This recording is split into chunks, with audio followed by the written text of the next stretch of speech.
Can a human become a summon? What's good, my fellow peasants? How you all doing?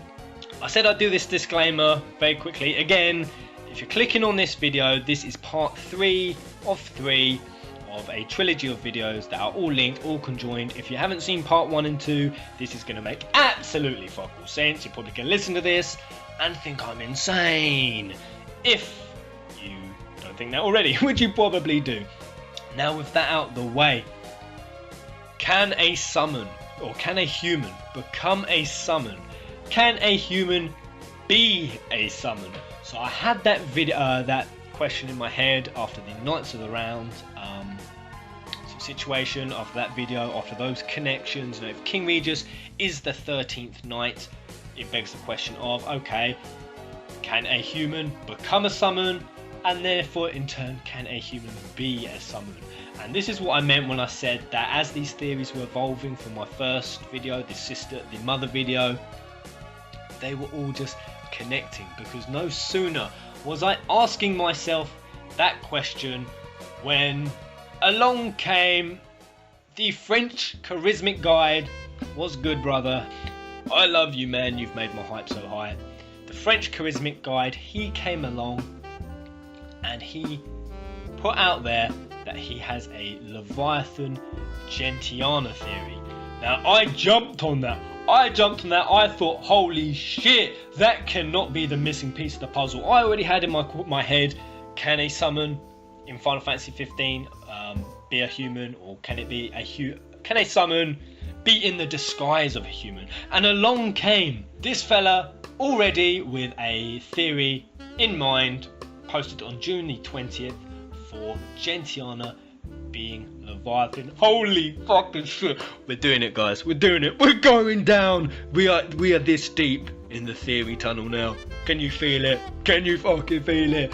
Right, so Gentiana, what supports this theory, and I could kind of already thought this outright, is if it is a case that it is summons versus weapons, then, and the summons are the guardians of the planet, they are charged to guard the planet, it would only make sense that they would work with the people who could save the planet.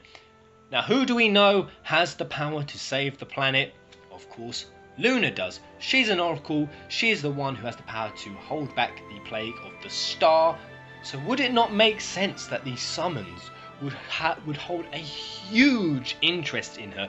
Would it not make sense that a summon with infinite power, if they could indeed manifest themselves in human form, would not act as a guardian for Luna from a very young age? And we have right there Gentiana.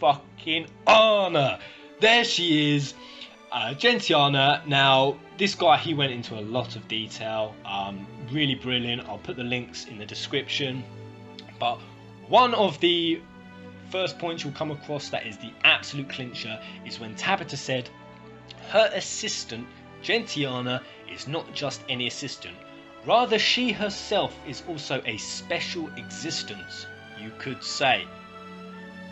Tabata, what the fuck do you mean by that? What do you mean by that? And then just under this, and this is where it gets even more exciting, is Leviathan. He referred to Leviathan as a female. Tabata said that Leviathan is female.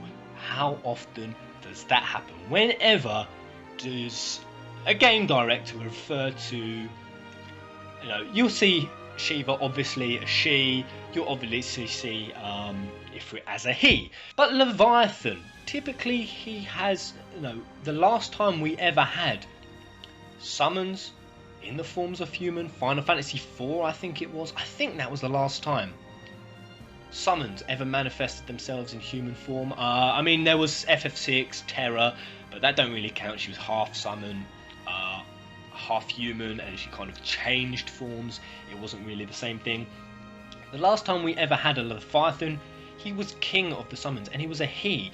So why would Tabata come out and say she was female, as well as say that Gentiana's existence was special? She herself is a special existence. Following on from that, we have the weapon, the trident. What do we know typically? Who wields a trident? Poseidon, god of the sea. Tridents are very often associated with the sea. We of course see Luna standing in front of Leviathan, and it does look like Leviathan is going to attack her. And this is the point I want to come back to. I said in my last video, if this is the case, if the summons are guarding the planet, or they are guarding the planet, and they are sort of going to help people, help Noctis because he can defend the planet, why would Titan then attack Noctis? Well, it's not uncommon. Look back through the Final Fantasy series. Very often the case of a summon fight, or when we fight a summon, it's not done in hostility, it's done as a proving right. It's done as a right for the hero to prove their strength to the astral, the summon, and in turn, if they do prove their worth, their strength, they do pass the test, they will then lend their strength to the champion. So would it not make absolutely perfect sense that Titan is challenging Noctis, challenging his power to then summon him, and in turn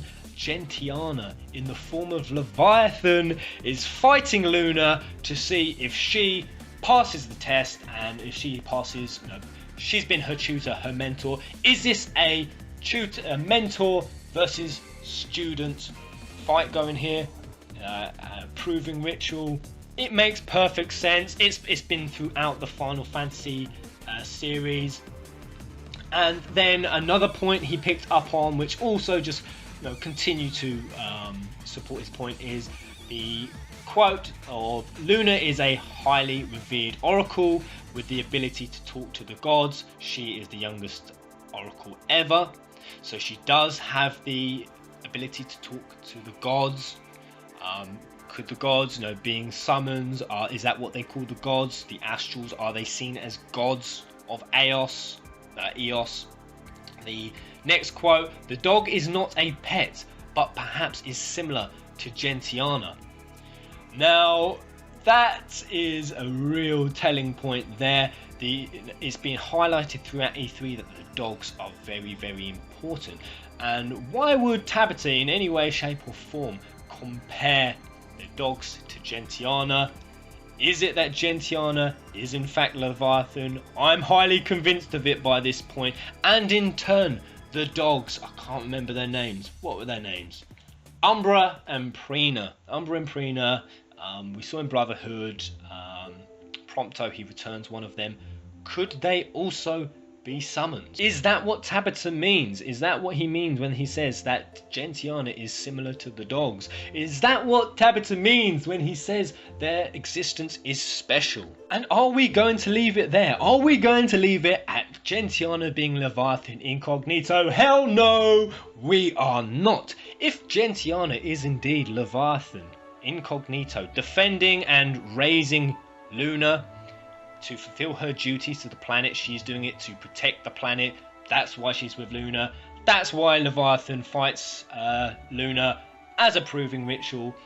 Like I said, it goes to make sense that that is also why the summons, Rama, Titan, Shiva, whoever it will be, is also lending their power to Noctis. They see Noctis as a person who can help or aid, or as an essential part of saving the planet. So in turn, could we not assume, if Luna has had one by her side all the time, that Noctis has also had by his side the entire time an astral in disguise as a human? Well, I don't feel it's either going to be Ignis, Prompto or Gladio. Not a fucking chance. But my brain shot back again. I mean, it was just all falling into place. It was like a perfectly fitting glove. It was just one point after the other point. My brain slipped back to this video. Cor Leonis has a secret. Happy Ratata made a video called Cor Leonis has a secret, and in that video he briefly mentions, very briefly, that Tabata was very shady about giving away details on Cor Leonis, and that Cor Leonis had a big secret. Then on top of that, as my brain will flash back to that, I saw a comment pop up in the YouTube section. I clicked on it, and lo and fucking behold, totally unconnected. I mean, the coincidence was just uncanny. There it was, Trevor Chandler again. I bet Cor is Odin. He's got a mean Zantsukun in that trailer with the Magitech armor. Holy shit, guys. Holy fucking shit. Is Cor Leonis Odin? Is Cor Leonis Odin? Is he an astral incognito in disguise as a human guiding Noctis? Because we've always seen Cor Leonis as kind of at times this fifth figure, this mysterious figure, but very important. Now, at times it seemed like he's been the fifth figure. We also know that Cor Leonis, just like Gentiana, seems to have been around all the time. Gentiana was there back when Luna was a girl. Cor Leonis, we saw a picture of him fighting with a young Regis. So Cor Leonis has also been on the scene from day one, and like Trevor Chandler pointed out, he has got a big mean slicing blade. He does have that Zantsukun type sort of style of attack. This theory is blowing my mind. Now, getting back to the other four characters, so this hooded fella, just to see if this is all connecting itself together. In my original Mother video, I pointed out that asleep in the fantasy, he thought that the wolf head sigil represented Fenris and was just an iconic figure of Tenebrae. It was the icon of Tenebrae. I kind of thought the same. It was just a sigil type thing, sort of like a kingdom insignia, but I didn't think it was Fenris because I saw Cerberus in the Kingsglaive trailer. I came up with the theory, or I suggested that perhaps it wasn't Fenris, perhaps it was actually Cerberus. But no, scrap that altogether. What if he is actually Fenris? What if the hooded figure is Fenris or Cerberus incognito? And I looked at a second, because he linked it, the French charismatic guide. He linked three theories. This second one, my best theory, goes on to talk about Norse mythology, and it really does connect. Going straight down into it, Fenrir in the FF series is a summon that plunges the world into darkness with only moon's light on him. Very true. Fenrir, whenever you summoned him, he would always bring around darkness onto the screen. Everything would go dark. He would be by the light of the moon. What do we know is happening in Final Fantasy 15? The universe is getting dark. So Fenrir is a bringer of darkness. Then his theory exploded from here, and in turn exploded my fucking mind. So Fenris, Fenrir, whatever you want to call it, if we are going down that route, or that sort of mythology, that perhaps this guy could actually be the mastermind behind it all, or he could be a villain. No, he's an ominous character. We don't know much about him. They've kept it very, very secretive. Like I said, I do know his name. Fuck it, I'm gonna come out and say it. Sorry if you don't want spoilers at this point, just go away now. Ravus Nox Fleuret. Ravus Nox Fleuret. Nox Fleuret. Luna Nox Fleuret. Luna Freya Nox Fleuret. Ravus. Fuck. They are connected. Are they brother and sister? I don't know. But he is related to Luna. He is a relative of Luna. And if he is indeed a summon manifest, an astral manifest, a bringer of darkness, if it is him who is responsible for wanting to bring about the plague of the star, and he is the one responsible for the end of the Afrojack trailer of darkness falling upon the planet, this guy, the French charismatic, then theorized that one other important character in the lore, in the Norse mythology lore, because there definitely is Norse mythology appearing in Final Fantasy 15, Niflheim. That is a Norse term, that is a Norse place, that is a Norse plane of ice and cold, means mist and cold, like I said in my first Mother video. And this guy has taken the theory even further, and it is very plausible and very fucking cool. I, in my first video, was racking my brain over who could be the greatest villain of them all, and a lot of you were kind of going along with Ardyn. you could really see it being Ardyn Izunia. Perhaps he is a much sneakier. I said he was a silver-tongued serpent, and he was very tricksy. He was that trickster kind of character. And I compared him to Kefka, and a lot of you said, yeah, I'm feeling that Ardyn could be a lot slyer than we think, and perhaps he is the greatest villain of all time. Well, if Fenris is indeed one of the summons and he is involved, the law of Fenris is that he was shackled. Those chains in Norse mythology, they have a name, but basically they were unbeatable because they were unbreakable, and they needed unbreakable chains because Fenris was capable of killing gods. He was a god slayer. He could kill gods with ease. He could mop the floor with pretty much any god, and he wasn't the only one who was chained. The most important one was Loki. Loki, the jealous brother of Thor, son of Odin, who had ambitions to take the throne of Asgard, but he had ambitions of power, of becoming king. And what did we see at the end of Afrojack trailer? There, Ardyn Izunia with his leg on the throne and a wry smirk on his face. Could he be Loki, guys? Could Ardyn Izunia be Loki incognito? Could it be following this theme of Norse mythology? And if so, if that's the case, and we follow this path a bit further, the lore of Norse mythology, we could go down the route of, in Norse mythology, Loki, he wants to rule over the world, so he sends Fenris, killing gods and beings. In this case, we might see them as the summons, the Astrals, and we'd be seeing Fenris as the hooded man of Ravus Nox Fleuret, the bringer of darkness, aka the one who stops Lunafreya Nox Fleuret. Could it be his sister from halting the plague of the stars?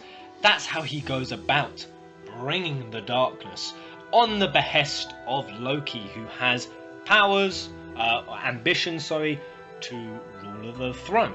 Now, the way this goes in Norse mythology, the way it all winds up at the end is the war has massive consequences. Loki's ambition drives the world to destruction, brings about storms, cataclysms everywhere, because the guardians of the world are all dead. In this case, the Astrals. The world around him is just ended. It's basically Ragnarok. That is what Ragnarok is in Norse mythology.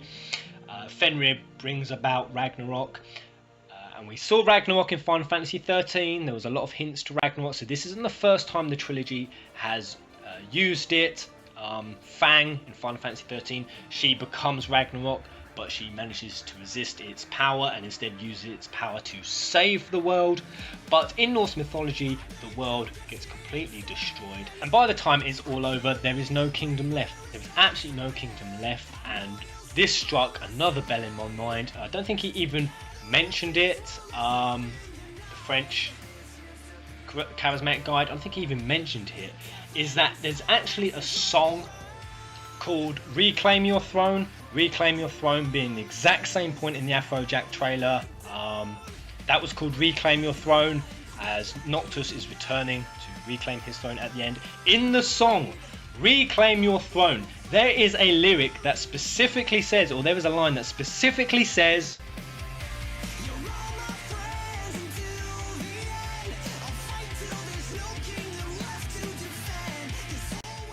nothing left to defend. And that ties in perfectly with the Norse mythology, that by the end of it, after all the tragic events of Loki's greed and his ambition, and all the summons and guardians of the world have been killed, there is nothing left at the end of it all for him to even rule. Could this be the tragic ending that Tabata said? He did say that the ending of Final Fantasy 15 would make us cry. And that concludes my summons video, guys. What do you think? I think this is awesome, and I honestly wouldn't put it past Tabata. One thing that's really impressed me is he's brought on fans hardcore Final Fantasy fans. He sat around a table with them many times during 15's development, and he's asked how can he make Final Fantasy great again. And if there's one thing we've learned about Tabata, God bless him, is he listens to the fan base. And I could well imagine that at least one of those hardcore Final Fantasy fans suggested making summons human again. And honestly, if I was around that table and someone suggested that, I would jump on that guy for that idea so hard, because that's awesome. I'd jump on him so hard. People would think I was trying to sexually abuse him. So Gentiana being Leviathan, I can see what that one the most. That's the one I'm most gravitating towards. Ravus being Fenris, I'm feeling it. Cor Leonis being Odin was a long shot, but I definitely think he could be an astral if Gentiana is also an astral. And as for this guy, just to wrap it up, complete the quadrant, I still know nothing about him. So this is a complete stab in the dark. But honestly guys, when I first saw this guy a couple of weeks ago, the first thing that popped into my head, hand on my heart, is he looks high. He looks blazed. He looks like he's baked as a skunk. He's been on that kush, that shaman, that real sticky icky ooh-wee. And honestly, hand on my heart, when I played Dusk Sky, I said that exact same thing about Rama. I did. When I saw Rama, I thought, man, that motherfucker is high. Look at him. He's high. He is baked. He is rummaged through the food cupboard high. He wears the Doritos high. 2 jugs of water on deck. Who ate all the shortbread? So I'm going to go with him as being Rama, because why the hell not? So that concludes this theory, along with my other theories. Sephiroth being victorious, the weapons being invaders, weapons versus summons, with Genova possibly being Luna. Could that be the other aspect of this tragic ending that Tabata spoke about that's going to make us cry? Luna leaving the atmosphere, sacrificing herself to get the weapons away from Eos. That Noctis's ancestors are the Knights of the Round Table and King Regis is the 13th Knight. Ardyn is Loki manifest and will be the greatest villain of all time that Tabata spoke of. And the final summon that we will face at Lucis will either be Odin or Diablos. And honestly, before I finish off on that point, I could say, or just expand that, I think it could be both. It could be both. Why not? Odin could be the one who represents it throughout the majority of the game, but when the darkness comes, perhaps that will summon Diablos. He will then usurp as the local astral. Who's to say that every region can only be controlled by one astral? Who's to say that every astral will have the same outlook on things? Leviathan, Titan, Odin, they might have the outlook that helping humans and working with humans is the best way to guard the planet. Whereas an evil demonic motherfucker like Diablos might well see the best way of guarding the planet as destroying mankind. He might see them as the biggest threat to the planet. We've had that old spin before. It could be in this game. I'm done. I've loved this trilogy. But let me know what you guys think. Until the next video. Kupo!